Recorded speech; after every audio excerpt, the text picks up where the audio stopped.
billahi minasyaitonir rajim. Wasari'u ila maghfiratin mir rabbikum wa jannatin arduha as-samawati wal ardu uiddat lil muttaqin.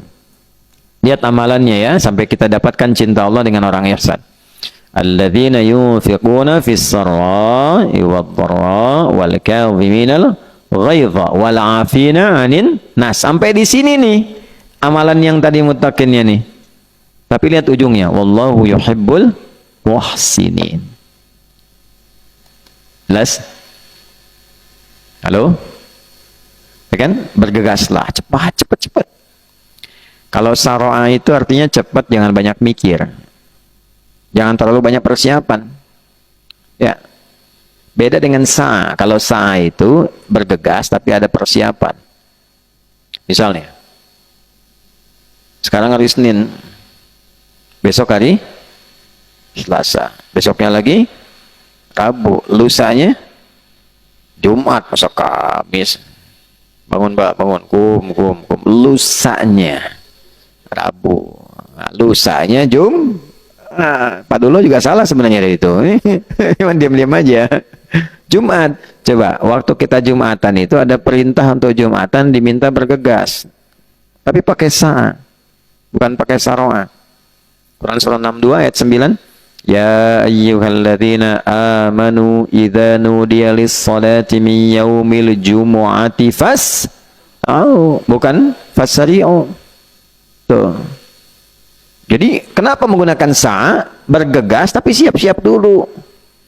Ya, Auriga lagi mau main kamera, mau moto nih pas Jumatan tuh. Sebentar lagi mau masuk Jumat. Nah, siap-siap, simpan kameranya, fokus, ya, mandi dulu, pakai minyak wangi dulu, berangkat. Ya, jadi tidak berangkat ujuk-ujuk langsung berangkat begitu saja. Siapkan dari sebelum kita ya mendengar panggilan itu. Jumat jam berapa? Jam 12. Jam 11 sudah disiapkan. Ada yang nyiapin saking tingginya imannya dari jam 7. Siapin nanti Jumatan di mana, mana parfumnya, mana macam-macamnya gitu kan. Ya, berangkat dengan ganteng maksimal. Wah, optimal kita berangkat, imannya optimal, gantengnya maksimal. Ya kan? Handphone dimatikan dulu. Handphone itu urusan dunia. Makanya dunia itu semua materi, kita mau cari akhirat. Kalau dunia, handsome nggak penting, yang penting handphone, jik. Gitu kan? Nah, tapi kalau urusan akhirat, nah itu hati kita yang dibawa supaya bisa lebih optimal. Berangkat pakai fas'au. Tapi kalau saro'a, wasari'u, nggak usah banyak mikir, nggak usah persiapan. Wasari'u ila maghfirah. Kalau nyari ampunan Allah, jangan banyak persiapan. Begitu merasa dosa, langsung tobat. Kalau disiap-siap ditunda-tunda, ya seperti kisah yang dulu disampaikan di sini. Siapa yang ngasih kisah itu? Kisahkan seorang pemuda yang tiba-tiba berdosa, tobatnya ditunda untuk besok harinya, ternyata malam meninggal. Siapa tuh? Oh, Zik. Tuh. Zik lah, Zik. Tuh kan? Tobat langsung. Terus saya ke toilet dulu, pulang dari toilet tobat nggak bisa. Ya, tobat salah langsung tobat. Innamat taubatu 'ala Allahi lilladzina ya'maluna su'a bijahalatin tsumma yatubuna min qarib. Cepat tobatnya kata Allah, jangan tunda-tunda, itulah saro'ah. Ya, nanti ada orang yang setelah itu dia berharap mendapatkan tempat pulang seluas langit dan bumi. Wa jannatin arduha as-samawati wal ardu uiddat lil muttaqin. Nah, orang takwa, ada golongan takwa. Takwanya yang mana nih levelnya? Ya, ternyata yang luar biasa. Jadi dia naikkan level takwanya terus ke atas tuh. Dari mulai latihan berbagi, alladzina yunfiquna fis sarra wad dharra. Kan berbagi itu melapangkan hati, makanya pulangnya dikasih tempat seluas lapangan. Wal kadhiminal ghaidha, nahan marah itu meluaskan hati, bukan menyempitkan. Itu marah tandanya sempit apa? Hati. Diluaskan.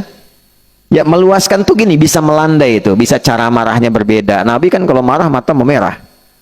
Ya kan?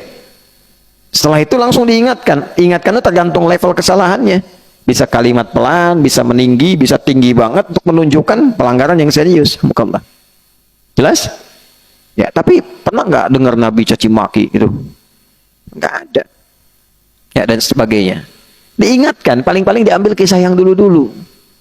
Kalian jangan seperti umatnya Musa alaihissalam, banyak nanya nggak dikerjain, gitu kan?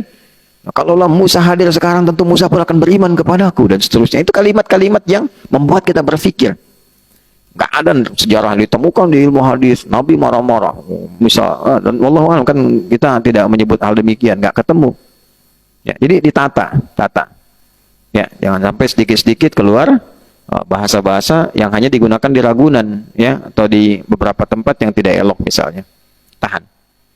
Wal afina 'anin nas, memaafkan orang. Memaafkan tuh pahalanya banyak banget, dan dampaknya ke psikologi itu luar biasa lapang. Ingat ya, kalau orang salah kita maafin, urusan kita dengan dia selesai. Tapi urusan dia dengan kita dan dengan Allah itu belum selesai, sepanjang dia belum minta maaf pada kita. Sampai akhirat kita nggak punya urusan sama dia, tapi dia punya urusan dengan Allah pada dosa-dosa yang dia lakukan terhadap kita saat di dunia. Ya, misal nih, ada orang fitnah Anda maafin aja. Ya, yang bisa dipelajari cara memaafkan elegan tuh diantaranya Imam Syafi'i.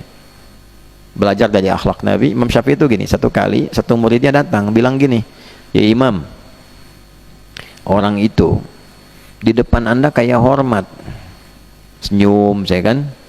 Oh, sekarang manggil dia Imam, Ustadz, kalau sekarang gimana dan seterusnya. Tapi di belakang Anda dia jelek-jelekin Anda. Apa kata Imam Syafi'i? Alhamdulillah, berarti saya masih terhormat nih, wibawa saya, katanya. Oh, kok bisa berwibawa? Nah, karena orang itu tidak bisa menjelek-jelekan saya di depan saya, berarti saya berwibawa. Dia nggak mampu menjelekkan saya di depan saya, karena itu dia menjelek-jelekan saya di belakang saya. Itu tandanya Allah menjaga wibawa saya. Alhamdulillah. Nah, orang seperti ini nanti ditutup oleh Allah pikirannya dengan orang-orang itu. Dia lapang saja, jadi mengerjakan apapun ringan. Tapi orang itu sebelum minta maaf kepada yang bersangkutan terus terbawa. Yang celaka adalah ketika terus bertambah keburukannya. Ketemu ini cerita lagi, ketemu ini cerita lagi. Itu terbawa. Kalau nggak selesai itu terbawa terus. Itu yang paling berbahaya.